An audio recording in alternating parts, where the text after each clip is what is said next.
Welcome to Shri news బులెటిన్ల ముందుగా headlines. అర్జీదారుల సమస్యలపై తక్షణమే స్పందించాలి కలెక్టర్ శివశంకర్.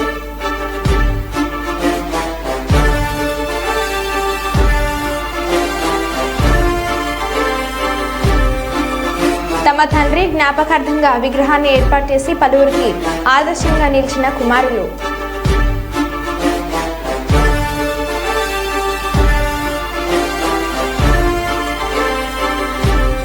ఖమ్మం జిల్లాలో మంత్రి పొంగులేటి విస్తృత పర్యటన.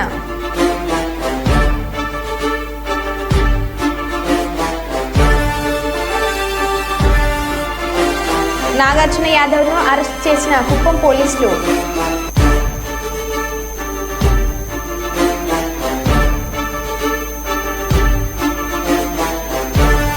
హన్మకొండ పరిఖల శివార్లో ఉన్న వంతెన్ని పరిశీలించిన కలెక్టర్ ప్రావీణ్య.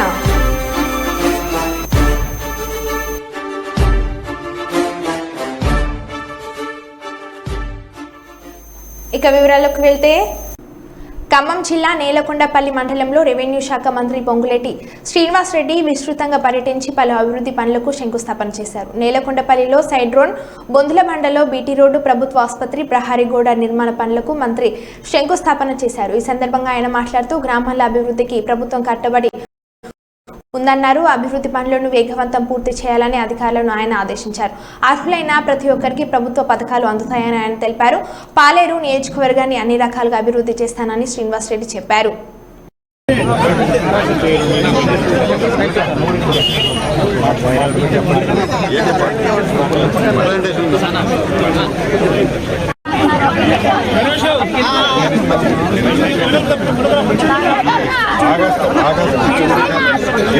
వాటిలో నా వాటిలో ఆగస్టు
పెట్టిన వరకు కరెక్ట్ డ్రైన్ ఎగ్జిట్ అయ్యేటట్టు ఎక్కడ కానీ గ్యాప్ ఉంటే జెండర్లని చిన్న పీస్ వదిలేస్తే దాంతో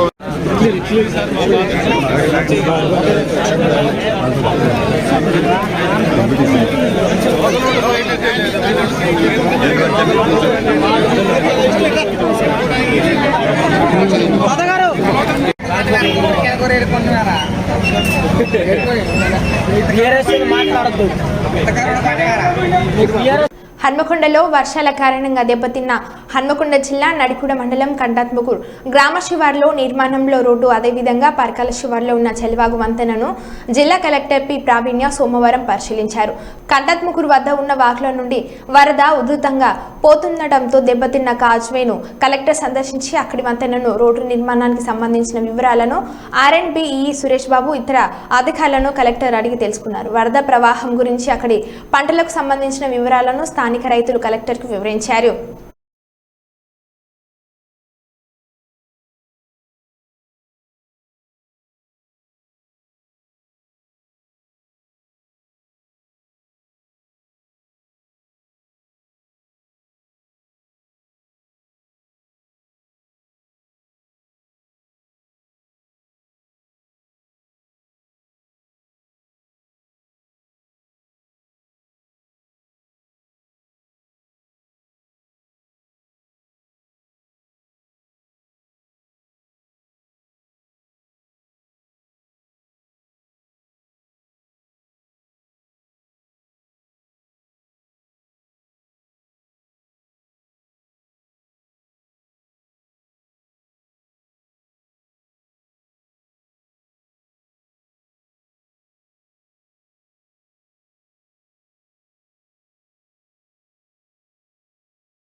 ఈరోజు పర్కాల్ మండల్లో పర్కాల్ నుంచి భూపాల్పల్లి వెళ్ళే నేషనల్ హైవే రోడ్డు ఇన్స్పెక్షన్ చేయడం జరిగింది. ఇక్కడ హెవీ వర్షంతో నిన్న నైట్ ఒక స్టార్టింగ్ పిల్లర్ దగ్గర కొంచెం రోడ్డు కేబిన్ అయింది ఇన్ఫర్మేషన్ వస్తే నిన్న నైట్ ఇంజనీర్స్ NH వాళ్ళ ఇంజనీర్స్ అవ్వచ్చు అండ్ మన లోకల్ తహసీల్దార్ పోలీస్ డిపార్ట్మెంట్ ముగ్గురు కలిసి రోడ్ కార్డన్ ఆఫ్ చేసి అలానే ఒక లేన్లోనే ట్రాఫిక్ మూవ్ అయ్యేలాగా హెవీ వెహికల్స్ కూడా అలౌ చేయకుండా ట్రాఫిక్ కంట్రోల్ చేయడం జరిగింది. ఈరోజు మార్నింగ్ నుంచి ఆ వర్క్స్ కూడా స్టార్ట్ అయినాయి అండ్ కంపాక్షన్ చేసి ఈ రోడ్డు లేటెస్ట్గా ఈరోజు ఈవినింగ్ కల్లా ఫుల్ షేప్లో రిస్టోర్ చేసే ప్రయత్నం. దీంతో పాటు నడికుడ మండల్లో కంటాత్మకూర్ లో లైన్ కాజ్వే ఏదైతే ఉందో అక్కడ డైవర్షన్ రోడ్ ఏదైతే క్రియేట్ చేశారో అది డిస్ట్రాయ్ అయినట్టు ఇన్ఫర్మేషన్ వచ్చింది. అది కూడా ఇన్స్పెక్ట్ చేశాము అండ్ వాటర్ లెవెల్స్ తగ్గిన తర్వాత ఆ రోడ్ వర్క్స్ కూడా కమెన్స్ అవుతాయి అనేది తెలియజేస్తున్నాము. అండ్ ఇప్పటి వరకు మనకి దాదాపు ఒక 40 mm రెయిన్ఫాల్ వచ్చింది. ఎక్కడ కూడా మేజర్ ఇబ్బందులు ఏం లేవు. అండ్ అదేవిధంగా మనము హెల్త్ డిపార్ట్మెంట్కి ఆశా వర్కర్స్ ANMs అందరూ కూడా ఫీల్డ్లో అందుబాటు ఉండాలి అని ఇన్ఫర్మేషన్ ఇవ్వడం జరిగింది. వాళ్ళు ఇంటింటికి వెళ్ళి ఏమైనా జ్వరాలు కానీ ఏమైనా ఉంటే అవన్నీ కూడా పబ్లిక్కి అందుబాటులో ఉండాలి అని చెప్పి తెలియజేశాము. దాంతోపాటు మన శానిటేషను ప్లస్ అలానే డిలాపిడేటెడ్ బిల్డింగ్స్ ఏమైనా ఉంటే పంచాయతీరాజ్ డిపార్ట్మెంట్ మున్సిపల్ డిపార్ట్మెంట్ కూడా చెప్పడం జరిగింది. దట్ వర్షం తగ్గింది కాబట్టి ఇప్పుడు బురద కానీ సిల్టీ పని క్లియర్ చేసుకోవాలి అని.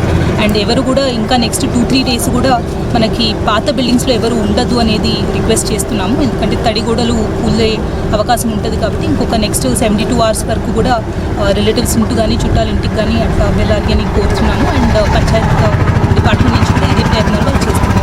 అండ్ నెక్స్ట్ 24-48 hours కూడా మేము అలర్ట్గా ఉంటున్నాము. అన్ని డిపార్ట్మెంట్స్ కూడా ఫీల్డ్లో ఉండి అలర్ట్గా ఉండాలనేది రిక్వెస్ట్ చేస్తున్నాము. మహబూబాద్ జిల్లా చిన్నగూడూరు మండల కేంద్రంలో దాశరథి శత జయంతి వేడుకలు ఘనంగా నిర్వహించారు. ఎమ్మెల్సీ ప్రముఖ కవి దేశపతి శ్రీనివాస్తో కలిసి డోర్నకల్ ఎమ్మెల్యే ప్రభుత్వ whip Ramachandra Naik, Mahabad MLA Murali Naik, MLC Ravinder Rao, cinema రచయిత నిర్మాత డైరెక్టర్ జాతీయ బీసీ చైతన్య సమితి తెలంగాణ రాష్ట్ర అధ్యక్షులు బయ్య వెంకట నరసింహారాజ్, TUWJ రాష్ట్ర ఉపాధ్యక్షులు గాడిపల్లి మధు, దశరథి జయంతి ఉత్సవ కమిటీ కన్వీనర్ కనుగంటి కమలకర్, కాంగ్రెస్ నాయకులు రావుల రామరెడ్డి, సుధాకాని నాగేష్, గాడిపల్లి జీవన్, దశరథి కృష్ణమాచార్యులు విగ్రహానికి పూలమాలలు వేసి ఘనంగా నివాళులను అర్పించారు. అనంతరం చిన్నగూడూరు నుండి మహబాద్ SVM ఫంక్షన్ హాల్ వరకు బైక్ ర్యాలీ నిర్వహించారు.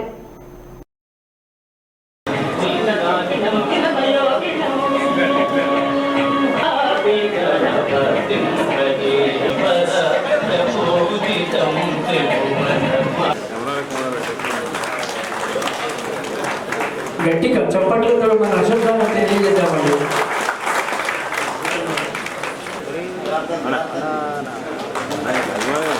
మన చప్పట్లే వాళ్ళకి సన్మాన దుప్పట్లు అవుతాయి. మరి స్టార్టింగ్ హైదరాబాద్ జర్నలిస్ట్ యూనియన్ అధ్యక్షులు శంకర్ గౌడ్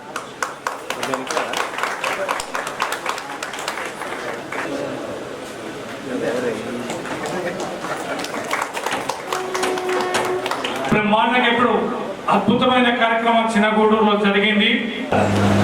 విరాజలి గారు హైదరాబాద్ నుంచి వచ్చి వాస్తవంగా భార్య పెద్దలు, ఈ గౌరవనీయులు శాసన మండలి సభ్యులు రవీంద్రరావు గారు, ఈ బీజాలు నాటబడుతున్నాయి. దాశరథి గుర్తులను మనం నిర్మించుకుందాం. ఇది బలమైనటువంటి పునాదులు వేద్దాం. మంచి సమాజం నిర్మాణంలో దాశరథి గారి లాంటి కార్యక్రమాలు బ్రహ్మాండంగా కొనసాగిస్తామని ఈ సందర్భంగా మనవి చేస్తూ హాజరు రచయిత కవి శ్రీ నందిని సిద్ధారెడ్డి గారు.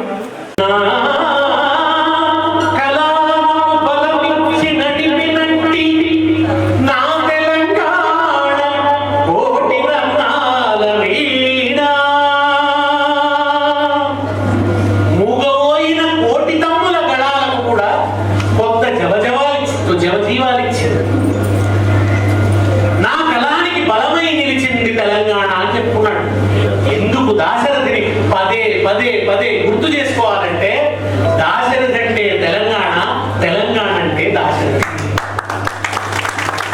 తెలంగాణ అస్తిత్వాన్ని, తెలంగాణను తన ఆత్మలో ప్రతిష్ఠించుకున్నాడు. తెలంగాణ అస్తిత్వాన్ని సాహిత్యంలో విశ్వరూపంతో ప్రతిష్ఠించాడు. తెలంగాణ భూమిని పొందుతాడు. 3 కోట్ల దేవతలందు 1 కోటి మంది వసించడి హఠకావని భూమి అన్నాడు. ఆ రోజు 1 కోటి మంది జనాభా తెలంగాణ. ఏమంటాడు తెలిసిన ఆయన? 3 కోట్ల దేవతలు కదా, అందులో 1 కోటి మంది మా తెలంగాణలో. మా సోదరుడు గుణగంటి కమలాకర్ గారికి, అదేవిధంగా వేదిక ముందు దాశరథి కృష్ణమాచార్యుల అభిమానులకు మరి కుటుంబ సభ్యులందరికీ పేరు పేరు నమస్కారం తెలియజేస్తున్నాను. ముఖ్యంగా నేను చెప్పాలనుకునేవన్నీ డైరెక్ట్గా చెప్పేసి నా మనసులో ఉన్నాయన్నీ వారి నోట బయట వచ్చేసి.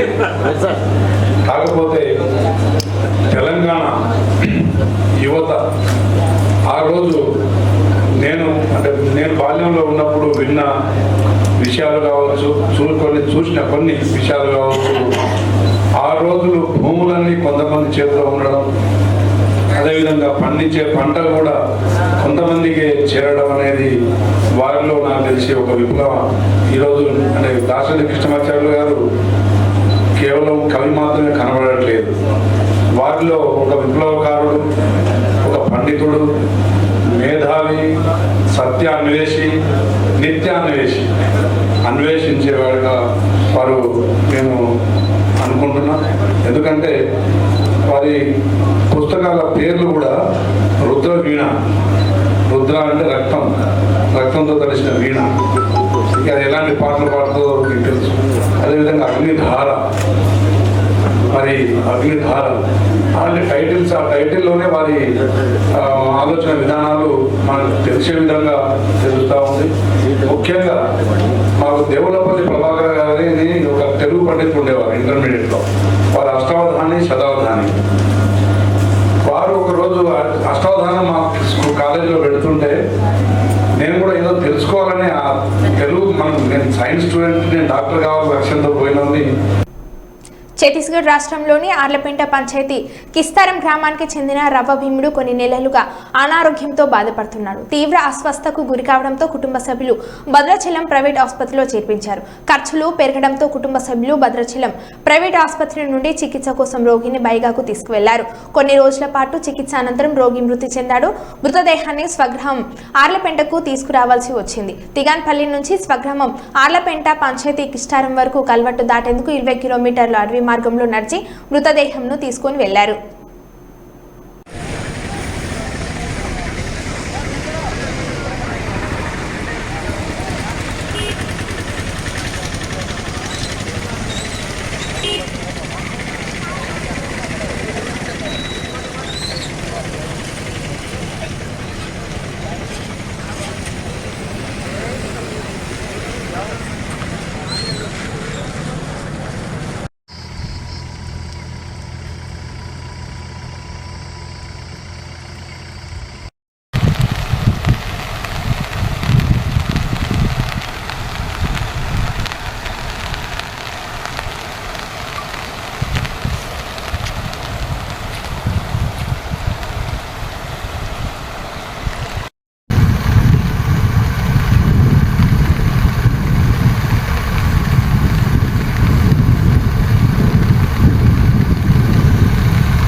Ramagundam police commissionerate Mancherial zone Chennur rural నీల్ఫాయి పోలీస్ స్టేషన్ పరిధిలోని వేమనపల్లి మండలంలో గత 5 రోజులుగా కురుస్తున్న వర్షానికి ప్రాణహిత నదిలో నీటి ప్రవాహం పెరిగి రాచర్ల మల్కాలపేట మధ్య గల వంతెన మునిగిపోయింది. ప్రజలు అత్యవసర పరిస్థితిలో ప్రయాణం చేయలేకపోయారు. అట్టి సమాచారం తెలిపిన Ramagundam police commissioner Srinivas IPS DCP Mancherial రాచర్లకి జిల్లా పోలీస్ రెస్క్యూ టీంతో వెళ్లి అక్కడ ప్రజల పరిస్థితి చూసి వారికి సహాయం అందించామని తెలుపగా DCC Bhaskar, Jaipur ACP A Venkateswarlu, Chennur rural CI Sudhakar వాళ్ళతో కలిసి రెస్క్యూ టీంతో స్వయంగా బోటు నడిపి రాచర్ల మధ్య బ్రిడ్జి మునిగిపోయిన ప్రాంతానికి మరియు రహదారి దిగ్బంధం ప్రాంతానికి వెళ్లి పరిస్థితిని సమీక్షించి అక్కడి ప్రజలకు పోలీసులు ఎల్లప్పుడూ అందుబాటులో ఉంటారని ధైర్యంగా ఉండాలని మంచిర్యాల డీసీపీ భాస్కర్ తెలిపారు.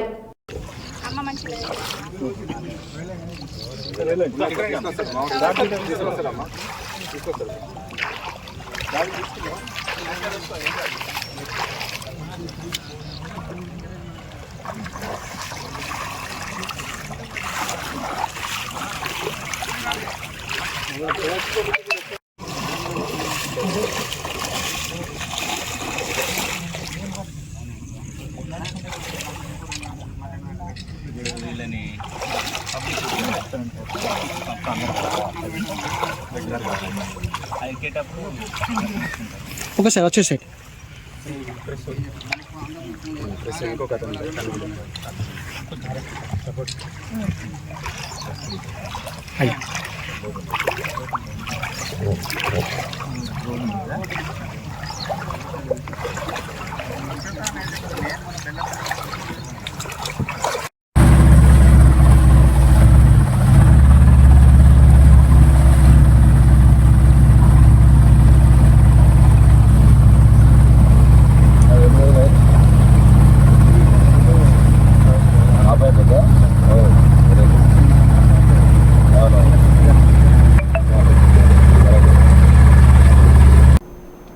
సీఎం చంద్రబాబుపై వైసీపీ రాష్ట్ర అధికార ప్రతినిధి నాగార్జున యాదవ్ అనుచిత వ్యాఖ్యలు చేయడంతో పలువురు టీడీపీ నేతలు పోలీసులకు ఫిర్యాదు చేశారు. ఈ నేపథ్యంలో నాగార్జున యాదవ్ను కుప్పం పోలీసులు నిన్న రాత్రి అదుపులోకి తీసుకున్నారు. కాగా ఈ నెల 25వ తేదీ వరకు నాగార్జున యాదవ్ను అరెస్ట్ చేయకూడదని హైకోర్టు ఆదేశించడంతో కుప్పం పోలీసులు 41A నోటీసులు జారీ చేశారు. అనంతరం కుప్పం సరిహద్దులోని తమిళనాడు బార్డర్లో బందోబస్తు నడుమ నాగార్జున యాదవ్ను వదిలిపెట్టారు. ఎందుకు అరెస్ట్ చేశారని నాగార్జున యాదవ్ను కర్నూలు కలెక్టర్ కార్యాలయంలో సునయన ఆడిటోరియంలో సోమవారం నిర్వహించే ప్రజా ఫిర్యాదుల పరిష్కార వేదిక కార్యక్రమం మధ్యాహ్నం 2 గంటల వరకు నిర్వహించాలని జిల్లా అధికారులందరూ ఉండాలని కోరుతూ ఫిర్యాదులను పట్టుకొని ప్రజా ఫిర్యాదుల పరిష్కార వేదిక ముందు కూర్చొని చూపారు. జిల్లా కేంద్రంతో పాటు జిల్లా నలుమూలల నుంచి సమస్యలను చెప్పుకునేందుకు వస్తే అధికారులు ఎవరూ లేకపోవడం బాధాకరమని అన్నారు.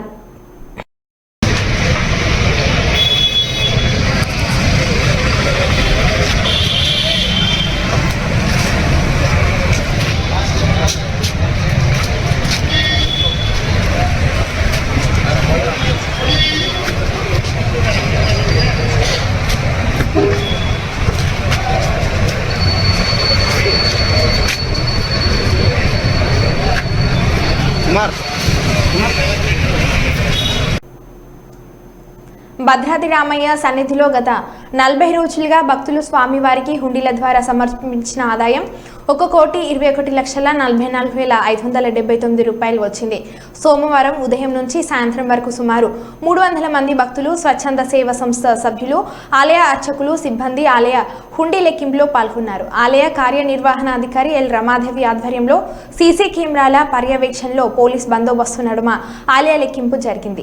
గత 40 రోజుల హుండీ ఆదాయం 1,21,44,579 రూపాయలు రాగా బంగారం 104 గ్రాములు, వెండి 805 గ్రాములు, ఇతర దేశాల కరెన్సీ కూడా కానుకలుగా వచ్చినట్లు ఆలయ కార్యనిర్వహణాధికారి రమాదేవి తెలిపారు.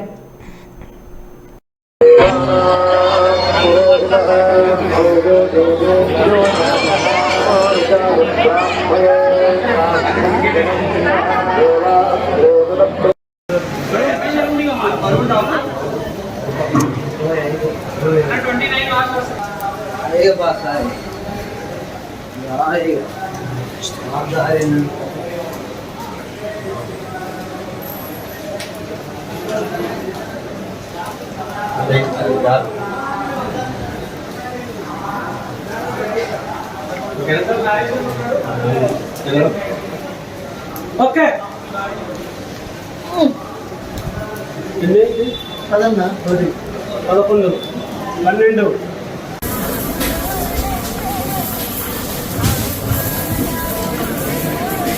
బండిల్స్ తెచ్చేవారు 150 బ్యాంకు వారికి వేయండి. టేబుల్ మీద 150 వేయండి. కింద 10, 20 ఈ పక్కన మా పేద బండిల దగ్గర 500, 200.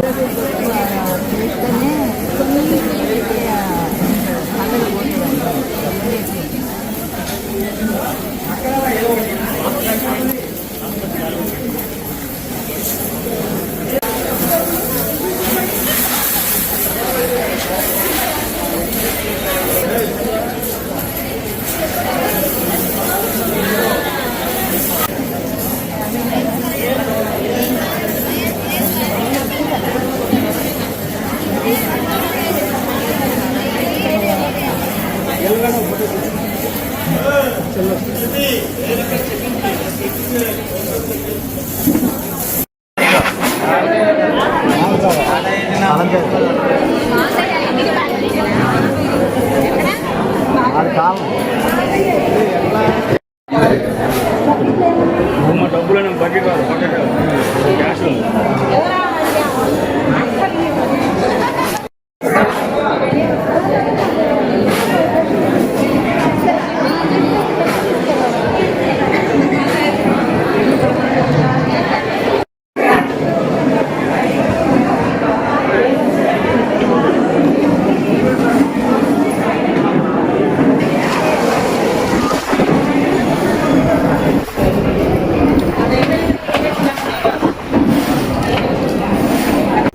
మంత్రి నారా లోకేష్ మాట్లాడుతూ నాడు నేడు అంటూ గత ప్రభుత్వం చేసింది మొత్తం ప్రచార ఆర్భాటమే. 2 విడతల్లో చేసిన నాడు నేడు పనులు మొత్తం అవినీతి నాసిరకం. 2 విడతల్లో పనులు మొత్తం పెండింగ్ పెట్టారు. 3వ విడత అసలు మొదలే కాలేదు. 900 కోట్ల పెండింగ్ బిల్లులు పెట్టి వెళ్లారు. ఖర్చు పెట్టిన దాంట్లో మొత్తం అవినీతి జరిగింది. దానిపైన విచారణ జరుగుతుంది. గత ప్రభుత్వం అస్తవ్యస్త విధానాలతో 72,000 మంది విద్యార్థులు ప్రభుత్వ బడుల నుంచి వెళ్లిపోయారు అని అన్నారు. మొదటి ప్రశ్నకి సమాధానం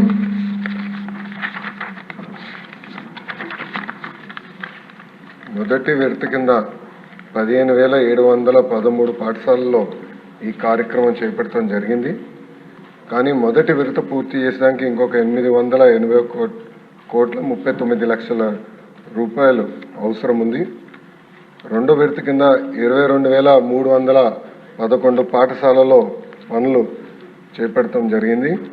కానీ ఇది కూడా పూర్తి చేసేదానికి 3,907.75 కోట్ల రూపాయలు తప్పనిసరిగా నాడు నేడు పైన ఒక ఎంక్వైరీ ప్రభుత్వం వేస్తుంది. అంటే ఎలాంటి సందేహం లేదు.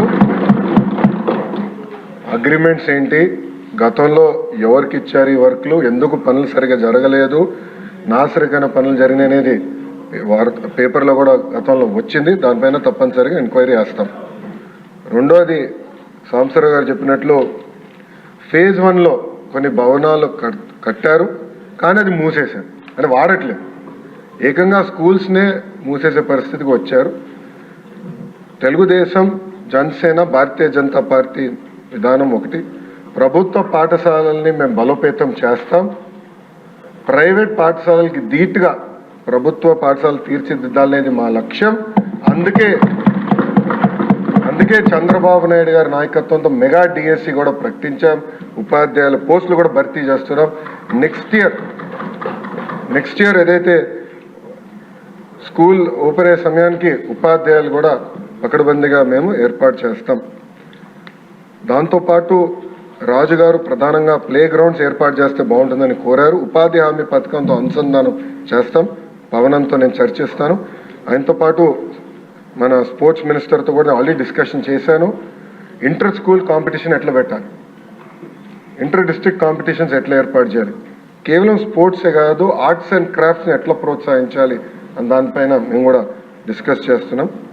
మొదటి ప్రశ్నకి సమాధానం